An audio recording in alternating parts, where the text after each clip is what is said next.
तो मूवी की शुरुआत में सबसे पहले हम एक काफी बड़ा जंगल देखते हैं जिसमें काफी सारे चिंपैंजीज रहते हैं। लेकिन तभी यहाँ पे कुछ शिकारी आती है जो चिंपैंजीज को पकड़ने लगते हैं। लेकिन सभी चिंपैंजीज डरकर भागने लगते हैं। लेकिन वो लोग चिंपैंजीज के झुंड में से एक चिंपैंजी को पकड़कर ले जाते हैं। तो इसके नेक्स्ट सीन में हम उसी चिंपैंजीज को देखते हैं जिसको पकड़ा गया था। वो एक लैब में बैठा हुआ था जिसके ऊपर एक एक्सपेरिमेंट हो रहा था। तभी विल नाम का साइंटिस्ट उस चिंपैंजीज के पास आता है। वो चिंपैंजीज को देखकर काफी हैरान हो जाता है क्योंकि वो देखता है कि जो टास्क हमने इस चिंपैंजीज को दिए थे वो इस टास्क को बड़ी आसानी और बड़ी तेजी से सॉल्व कर रहा है। तो विल यहाँ से खुशी से भागकर अपने बॉस स्टीव के पास जाता है और वो उसे बताता है कि मैंने इस चिंपैंजी को सिर्फ एक ही डोज 112 का दिया है, जिसके बाद उसका दिमाग काफी तेज हो चुका है और अब हम इसे इंसानों पर भी यूज कर सकते हैं। तो विल स्टीव से इंसानों के ऊपर डोज को यूज करने की परमिशन मांग रहा था, तो स्टीव उसे परमिशन दे देता है। तो उसके बाद हम नेक्स्ट सीन में देखते हैं कि कॉन्फ्रेंस मीटिंग में विल इस 112 की डोज के बारे में सब लोगों को बता रहा होता है जो कि हमने चिंपैंजी को दी थी, जिसके बाद उसका दिमाग काफी तेज हो चुका है। तो इसके बाद हम दूसरी साइड देखते हैं हम उसी चिंपैंजी को जो काफी आक्रामक हो चुकी थी और वो वहां से तोड़फाड़ करके वहां से भाग निकलती है।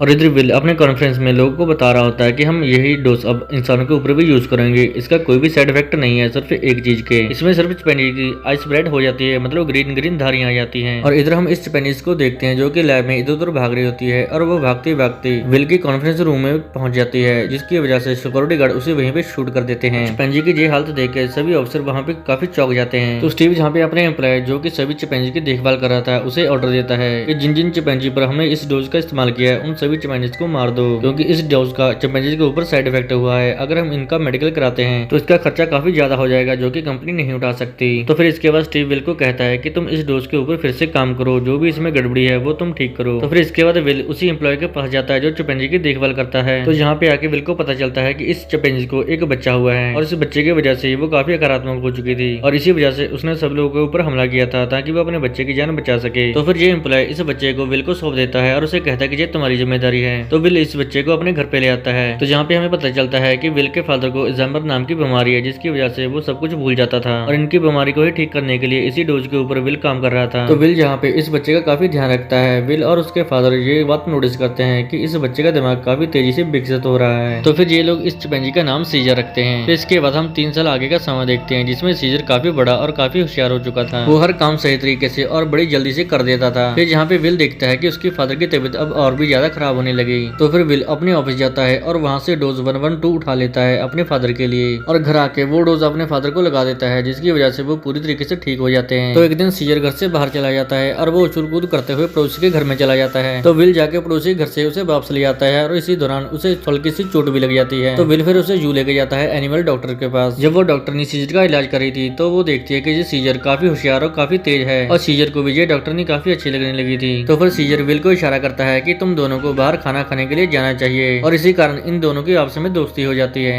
तो फिर डॉक्टर ने यहाँ पे नोटिस करती है कि सीजर हमेशा खिड़की के बाहर देखता रहता है। तो वो विल से कहती है कि हमें सीजर को बाहर घुमाने के लिए जंगल में लेके जाना चाहिए। तो ये सभी लोग मिलकर सीजर को लेकर पास में ही जंगल में घुमाने के लिए लेके जाते हैं और सीजर को जहाँ पर आकर काफी अच्छा लगता है। सीजर भी बहुत खुश था। ये सभी लोग मिलकर सीजर को हर रोज यहाँ पे घुमाने के लिए लेके आते हैं और ऐसे ही समय बीतता गया। अब सीजर 5 साल का हो चुका था और वो काफी बड़ा हो चुका था। समय के साथ साथ विल और ये डॉक्टर ने आपस में रिलेशन में आ चुके थे और सीजर अब काफी समझदार हो चुका था। वो विल से पूछता है कि मैं कौन हूँ और मैं कहाँ से आया हूँ। तो विल उसे कहता है कि मैं तुम्हारा फादर हूँ और तुम मेरे बेटे हो। तो सीजर उसे इशारों से कहता है कि मुझे पता है मैं कौन हूँ और मैं कहाँ से आया हूँ। तो फिर विल सीजर को अपनी कंपनी के आगे लेके आता है और वो कहता है कि मैं यहाँ पे काम करता हूँ और यहीं पे तुम्हारी माँ भी रहती थी। तो विल जहाँ पे सीजर को सारी स्टोरी बता देता है कि हमने 112 का डोज का इस्तेमाल तुम्हारी माँ के ऊपर किया था और उस डोज का असर तुम्हारे ऊपर भी हुआ है, जिसके कारण तुम बहुत होशियार और तेज हो और अब तुम्हारी माँ जिंदा नहीं, वो काफी टाइम पहले ही मर चुकी है और इसीलिए मैं तुम्हें अपने घर ले गया था। और ये स्टोरी सुनकर सीजर काफी दुखी होता है। जब ये सभी लोग घर पे वापस आते हैं तो विल यहाँ पे नोटिस करता है कि उनके फादर की तबीयत अब पहले जैसे हो गई है। उनके ऊपर दी गई डोज का असर अब खत्म हो चुका था। तो इसके बाद हम नेक्स्ट सीन में देखते हैं कि विल के फादर अपनी कार समझकर पड़ोसी की कार में बैठ जाते हैं और वो भूल चुका था कि कार को कैसे चलाते हैं, जिसकी वजह से वो आगे खड़ी कार में ठोक देते हैं और सीजर ऊपर खड़ा खिड़की से ये सब देख रहा होता है और उसका पड़ोसी बाहर आता है और वो उसके फादर के साथ लड़ने लगता है और सीजर से ये सब देखा नहीं जाता और वो आके पड़ोसी को पकड़ लेता है और उसके ऊपर अटैक कर देता है। तो फिर सीजर उसकी एक उंगली काट लेता है। जब ये मामला कोर्ट में जाता है तो वहाँ से फैसला आता है कि सीजर को अब घर में नहीं रख सकते और उसे बाकी चिंपैंजियों के साथ अब रहना पड़ेगा। तो विल ये सुनकर काफी उदास होता है। जब एनिमल रेस्क्यू की टीम सीजर को अंदर लेकर जा रही थी तो सीजर इशारों से विल से कहता है कि मुझे यहाँ पर छोड़कर मत जाओ और विल उसे कहता है कि अब तुम्हें यहीं पर ही रहना पड़ेगा, मैं जल्द से जल्द तुम्हें यहाँ से छुड़ा लूंगा। और ये सुनकर सीजर काफी दुखी होता है।